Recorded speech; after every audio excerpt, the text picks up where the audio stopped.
Terima kasih pemirsa, masih di Damai Indonesiaku, dikala amanah dari Allah diselewengkan. Itulah tema yang kita angkat pada kesempatan siang hari ini. Banyak sekali tadi penjelasan disampaikan oleh guru-guru kita. Di antara akibat ketika kita menyelewengkan sebuah amanah, tentunya hilangnya kepercayaan yang ada di diri kita. Tadi disampaikan oleh guru kita Kiai Haji Khalil Nafis. Nah pemirsa, kita akan bahas lebih dalam lagi tema yang menarik ini ketika amanah dari Allah diselewengkan di sesi tanya jawab pemirsa.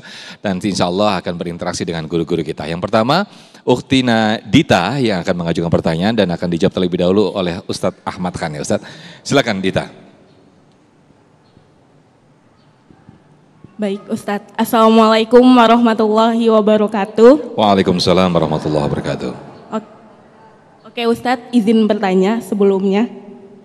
Apa nih seharusnya yang kita lakukan jika kita mengetahui ada seseorang yang menyelewengkan amanah itu, gitu. Terima kasih Ustadz. Wassalamualaikum warahmatullahi wabarakatuh. Waalaikumsalam warahmatullahi wabarakatuh. Pertanyaan yang sangat menarik sekali dari Ukhtina Dita. Silakan Ustadz Ahmad Khan, boleh juga sambil turun seperti yang tadi tausiah bersama jamaah untuk menjelaskan jawabannya. Silakan.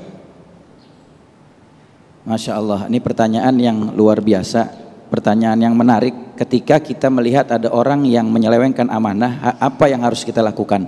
Ini pernah terjadi di zaman Khalifatul Rasulillah Amirul Mukminin Sayyidina Umar bin Khattab radhiyallahu taala anhu wa ardhah.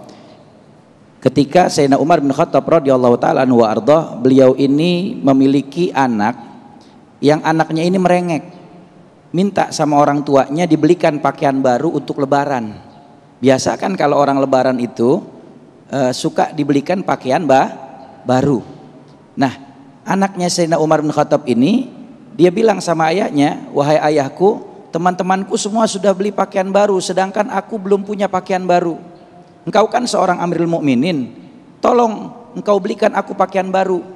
Kata sahabat Umar bin Khattab, Amirul Mukminin, beliau bilang, wahai anakku, sesungguhnya aku belum ada uang untuk membeli pakaian baru. Dan kalau aku datang untuk mengambil gajiku, sesungguhnya belum waktunya. Tapi anaknya terus memaksa. Pada saat itu akhirnya Sayyidina Umar bin Khattab datang kepada yang Baitul Mal pada saat itu yang memberikan hak ataupun gaji upah untuk Amirul Mukminin. Ketika itu salah seorang sahabat baginda Rasul Nabi Muhammad SAW didatangi, lalu kemudian Sayyidina Umar berkata, bolehkah aku meminta gajiku bulan ini? Lalu kemudian yang bertugas itu menjawab, wahai Amirul Mukminin, aku bisa saja memberikan hakmu, akan tetapi apakah engkau bisa jamin bahwa engkau akan hidup sampai akhir bulan, sampai selesai masa pekerjaanmu di akhir bulan ini? Apakah kau bisa jamin umurmu sampai di waktu itu? Kalau bisa jamin, aku akan berikan gajimu bulan ini. Tapi kalau kamu tidak bisa jamin, maka aku tidak bisa memberikan gajimu bulan ini karena belum waktunya. Tuh. Ketika ada godaan di dalam amanah yang diberikan oleh Allah Subhanahu wa taala akan diselewengkan sebagai ujian di dalam kehidupan seseorang hamba, maka ketika itu orang yang mengetahuinya menegur dan menasehati. Ini adalah sesuatu yang harus kita lakukan.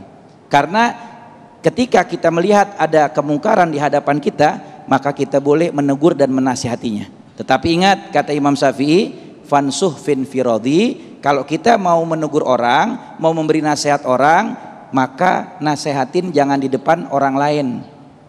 Sampaikan kepada orang tersebut, bukan di hadapan orang banyak.